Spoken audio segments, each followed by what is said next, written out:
Living with a killer. The son of John White tells Target 8 about disturbing books, erratic behavior, and split personalities. Yes, John was the good guy and Jimmy was the bad guy. And a dramatic crash with a kid behind the wheel. Plus, we're going to enjoy a huge weekend warm-up. Thanks for joining us tonight. The 6 o'clock starts right now. Live, this is 24-hour News 8. He knew that he was mentally sick, but he refused to engage it and tell people about it and accept help for it. He calls his father a psychopath. Tonight, we have the most telling insight yet into the mind and behavior of John White, a man with a history of twisted violence in West Michigan, accused of killing again in Mount Pleasant. Today, Target 8 talked with his son and learned even more about just how troubled he really is. Here's Target 8 investigator Ken Kolker. And so who killed Rebecca then?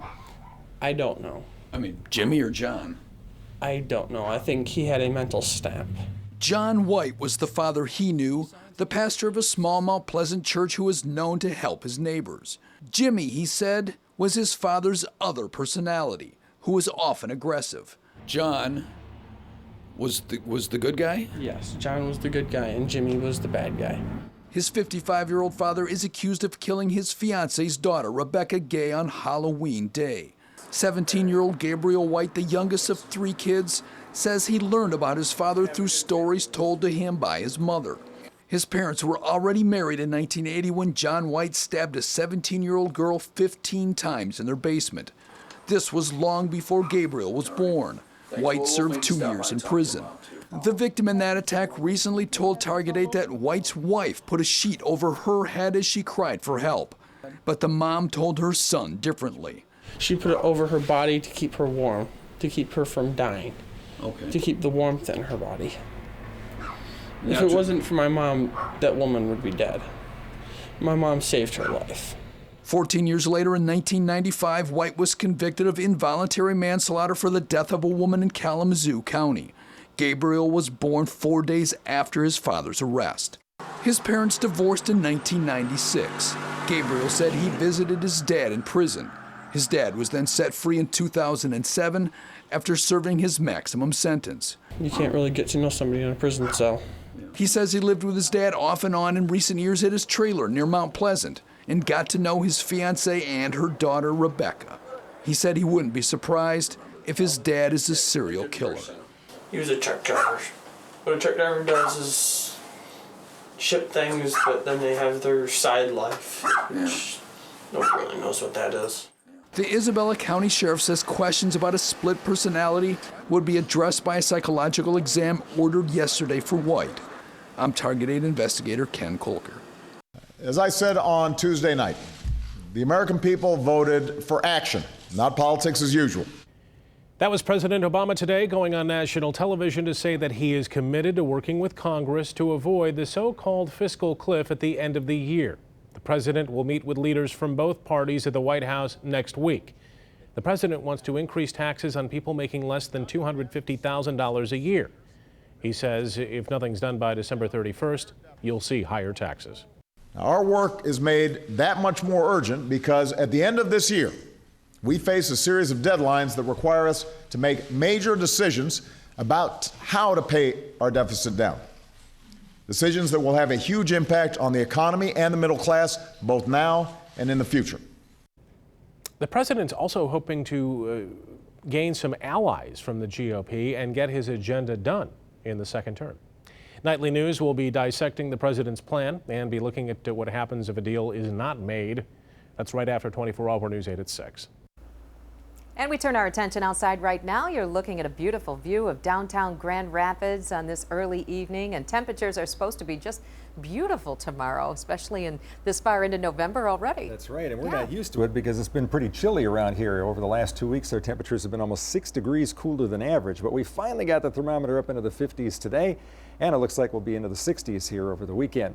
Take a look at Storm Track Live and show you there really isn't much out there. We do have a chance of a shower here overnight tonight, but most of what you see is actually aloft. Had a couple of sprinkles go across Oceana and Owego County, and there's a few off here to the south, really not many. If we stop her here for just a second. This little sprinkle, if indeed it is reaching the ground, we've had no ground truth of that, reaches I-69 in about 49 minutes. The sprinkle here up into Benton Harbor about an hour and 23 minutes. But do be prepared for an isolated shower here overnight tonight or tomorrow morning. Football frenzy tonight. Wow, 18 games, 50 degrees or so. Should be a pretty good evening for that. Any showers will be pretty widely scattered and fairly brief. Winds light out of the southeast at 5 miles an hour. And now look at those weekend temperatures. 63 Saturday, 68 on Sunday. But boy, temperatures crash on Monday. We could be seeing some snow by Monday evening, and we'll tell you more about that in the 8-day forecast straight ahead. Thank you, Bill. A personal protection order against a Kent County commissioner accused of molesting a Muskegon County woman for years will remain in place. A judge decided this afternoon there's no evidence to support the PPO against Gary Rolls. 24-hour News 8's Joe LaFurgey is live in Muskegon, where the two-day hearing just wrapped up. Sue Bryan, this was not a criminal case, but the decision made in this building behind me just a short time ago could impact one we expect to hear about in just a couple of weeks. Any reaction to the Gary Rolls leaving court soon after the decision. Respected father, businessman, and politician, not according to the alleged victim's attorney. That is the Dr. Jekyll that we see. But what we've heard about the last 2 days in this courtroom, Your Honor, is the Mr. Hyde part of Gary Rolls. The Rolls attorney questioned the timing of the PPO, originally ordered in September, over a year after the last contact between Rolls and the alleged victim. The one explanation that's been suggested during the course of these proceedings is her knowledge certainly that Mr. Rolls was running for Kent County or up for re-election as a Kent County commissioner, and it would get blasted as it did all over the meeting. But in the end, evidence of sexual assaults and previous threats convinced the judge to continue the order. Before the decision, the judge heard more testimony from the alleged victim and others. She reiterated her claims that Rolls sexually assaulted her for several years and threatened her if she ever told anyone about the incidents. Now, that is a lie, isn't it? Rolls' attorney challenged the alleged victim under cross-examination, pointing out a number of inconsistencies in her personal protection order petition. Among the biggest questions, why didn't she go to police, even after counselors got her to talk about the alleged sexual assaults as an adult? And your counselor just decided to continue to counsel with you, did not recommend that you contact law enforcement about that?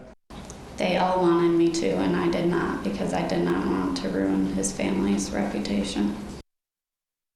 Now, quick clarification here. Most of these incidents actually happened in Kent County, but since the victim lives in Muskegon County, that is where that personal protection order was filed.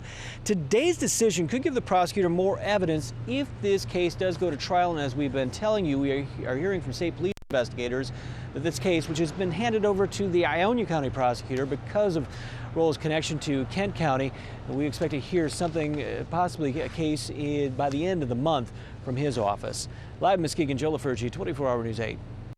Attempted murder. That's among the dozens of new charges against the man suspected of firing on cars along and near Interstate 96 over the past month. 43-year-old Raleigh Castillo was charged today in Novi and is being held on a $2 million bond. Investigators told the judge today they matched up bullet fragments from a vehicle with Castillo's 9mm handgun. They also found matching bullet casings near the windshield wipers on Castillo's Chevy Malibu. There were dozens of shootings in 4 counties along that 96 corridor last month. A man from Berry County was injured. No motive has been given. The Ford Presidential Museum is getting a huge cash infusion for a major expansion. It was all unveiled today. Here's a look at what it might look like. The main addition, a student learning center with cutting-edge interactive exhibits, and the new system where historic documents can be viewed digitally. It's going to cost $15 million. The museum, though, already promised $10 million from donors. The late president's son, Stephen Ford, says that the expansion fits perfectly with his father's vision of what the museum should be.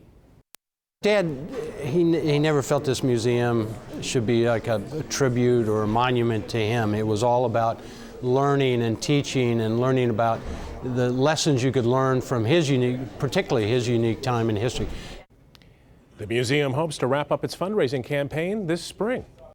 It appears the fight over Belding's iconic clock tower is settled. The city came to an agreement with Electrolux last night that will save the clock tower portion of an abandoned plant that the company owns. The company can now demolish the building, but they must do their best to save the clock tower itself. They'll also have to pay the city of Belding $125,000 to build a park on the site of the building and to help move the clock tower to a nearby location. Could a gun charge conviction bring the same prison time as a murder charge? That's the sentencing fight involving a man suspected of at least one killing and one disappearance.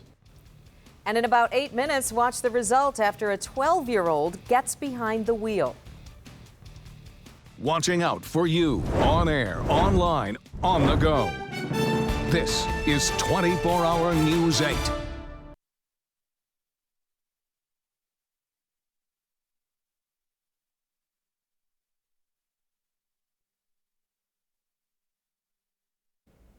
Prosecutors say he's connected to the death of one man and the disappearance of another, and now a fight is brewing about whether those cases for which he's been neither tried or convicted, will send Harold Ordway to prison for years. Today, Ordway pleaded guilty in federal court to a charge of being a felon in possession of a firearm, and that's where the controversy begins. 24-Hour News 8 Steve Kelso has this story. The charge carries up to 10 years in prison, but the actual sentence that Harold Ordway may receive is very much in question tonight. Federal prosecutors want to include information about the murder of Michael Van Buskirk and the disappearance of Paul Ashley. But Ordway's attorney tells us these charges have nothing to do with those cases. It was September 2011 when Ordway crashed his truck on M89 in Allegan County. He was found with his father's gun and ammo in his pocket. In the back of the truck, a blood-stained mattress. It was around that same time that Michael Van Buskirk and Paul Ashley had been reported missing. Both had been known to spend time with Ordway. Van Buskirk's body was found in Kalamazoo County the following month, but wasn't identified until January of this year. The blood on the mattress was identified as Paul Ashley's. He has never been found. If a judge agrees with the prosecutor, it could mean that Ordway spends several more years in prison. His attorney says that the prosecutor is simply attempting to imprison his client on these charges because they can't prove he had anything to do with the other cases. No sentence date has been set. In Grand Rapids, Steve Kelso, 24-Hour News 8. Storm Team 8 Chief Meteorologist Bill Steffen is in next with your forecast.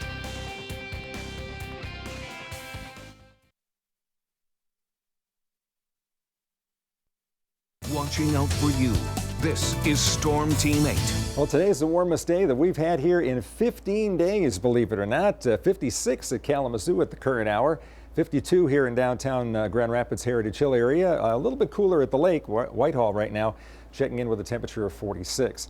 And a live picture from out at GVSU in Allendale, and skies are cloudy out there, but a fairly pleasant night. Winds are light across the area. I've been tracking just a few little sprinkles here moving across the region, and you can see they're kind of moving from the west-southwest to east-northeast. A few of these scooting on by. We'll stop right here for just a second.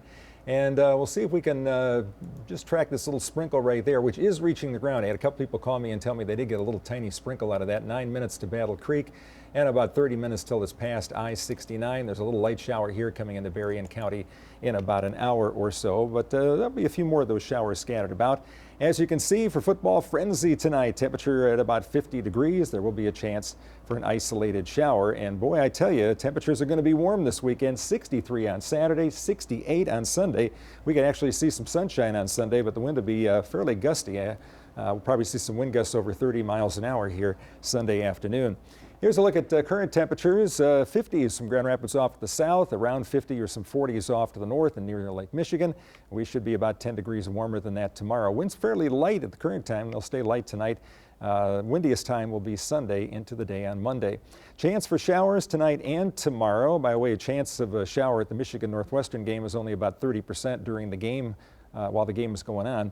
Isolated thunder shower possible, warm weekend, and then the possibility for some rain on Monday, or Sunday night and Monday, and that will change over to a little bit of wet snow before it finally tapers off. Here's the way it looks. Again, watch for these few scattered showers here overnight tonight. Not many, they'll be pretty widely scattered. They'll taper off tomorrow. I think tomorrow the most likely bet for a shower will be off to the north of Grand Rapids. You can see that by late in the day there really isn't much going on. There can actually be a little bit of sunshine off to the south of Grand Rapids during the afternoon, as you can see here. and a couple more scattered showers late in the day north of Muskegon along the lake, a possibility. During the day tomorrow, more clouds than not. 63 degrees, though. It's been a long time since we saw a temperature that warm. So a warm weekend coming up, 63 tomorrow, 68 on Sunday, probably the last time we see that until March or April.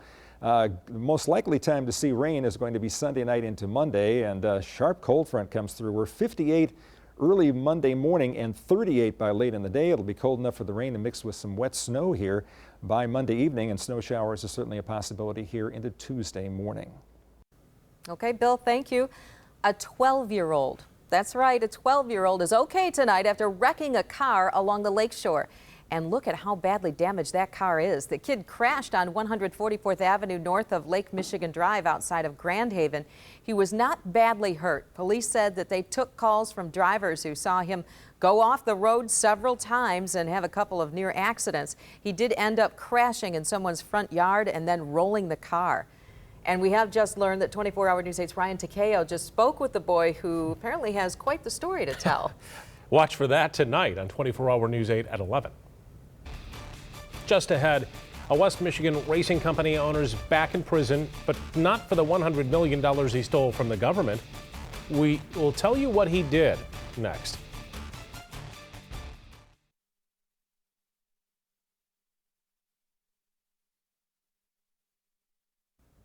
We've learned since noon the man killed in a rollover crash on I-196 this morning is 35-year-old Robert Sanders of Grand Rapids. Sanders was westbound on the freeway near Market Avenue in Grand Rapids when, for some unknown reason, he veered into the median and rolled several times. Even though he was wearing his belt, he was tossed from the car and died. Police say a contractor's mistake caused a ton of commotion in downtown Grand Rapids. The bomb squad responded to an area near Grand Rapids Community College this morning after someone found a suspicious package. It was at about 4:30 today. It turns out that package contained seismic testing equipment that a private contractor mistakenly left behind. To Allegan County now, where a local township treasurer is about to start her one-year prison sentence. Stephanie Bogdan, who used to keep the books for Watson Township, was sent to jail in order to pay that township and the taxpayers back the tens of thousands of dollars that she's accused of stealing, some $100,000 in all, and blowing it at the Gun Lake Casino in Wayland. She's paid back about half. From $100,000 in fraud to $100 million. That's how much Torco racing owner Evan Knoll stole from the federal government. He was about to go to prison for that soon, but now he's back behind bars earlier than expected. That's because he allegedly intimidated a government witness, called them names, and threatened to hurt them. He also tried getting his gun collection back from a friend who was holding it, even though he isn't supposed to have the guns. The feds didn't like that and had him locked up before he was supposed to start his prison sentence. It is playoff frenzy night. We've got 5 of the biggest matchups in West Michigan. Coming up, we're going to take you live to West Catholic. Stay with us.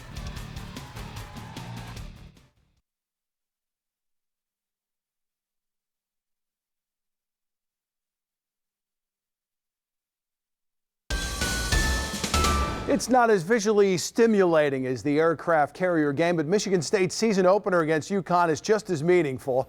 The Spartans and Huskies are playing in the Armed Forces Classic at Ramstein Air Force Base in Germany. State off to a slow start, down 6-0. Keith Appling knocks down the jumper from 18 feet. Then next time down, Appling misses the jumper, but there's Brendan Dawson. Good to see him back and healthy. Spartans, though, trailing 15-6 in the first half. NBA news, a shocker out of L.A. After just 5 games, the Lakers have fired their head coach, Mike Brown. L.A.'s 1-4 and dropped all 8 of their preseason game. This is the team that added Dwight Howard and Steve Nash in the offseason and is expected to contend for a championship. Bernie Bickerstaff will take over until a new head coach is hired. All right, high school football, 2 more victories will earn you a trip to the state finals. We'll make the drive to Ford Field along with the West Michigan schools that will earn the right to play there. Football frenzy tonight. 5 games, Caledonia, Mattawan, Tecumseh, and Harper Creek, 3 Rivers South Christian, Newaygo, West Catholic, Constantine, and Hillsdale. Scores updated throughout the night and highlights for you tonight in the frenzy. For a preview of that West Catholic Newaygo game, Casey Jones joins us live from Falcon Stadium. It's a Division 5 class tonight here at West Catholic High School. Teams with kind of different track records here for the West Catholic. their third straight regional championship, but for New Mexico. Head coach Andy Bush kind of fell into this role before coach took over. The Lions, they won their first district title in school history last week in rivalry. Now the Lions, they've only lost twice all season long and came back in week 4, 2 recently. Last week, a big upset. So for this team, it's about proving people wrong, doing things that the Newaygo Lions haven't done. And it all started with that district title last week. It continues tonight against the Falcons, but the Lions know they'll need to play a near-perfect game to beat a team like West Catholic. I mean, we're used to being the underdog. We're used to having the odds stacked against us. That's where we've been. It's nothing new for us. Having said that, West Catholic is a powerhouse and they're an exceptional team, and there's no doubt. And this is the toughest team we've seen yet this year, and we got our work cut out for us.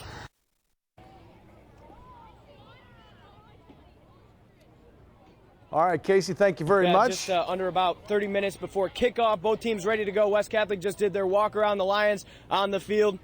Yeah, and we'll have updates tonight live at West Catholic. Casey Jones, 24-hour News 8. All right, thank you very much, Casey. Also tonight, high school or college volleyball, Calvin and Hope both in action. Hope has lost. We'll have highlights of that for you later on. All right, looking forward to that. Thanks, Jack. And that's all we have time for. We'll see you tonight at 10 and 11. Have a great night.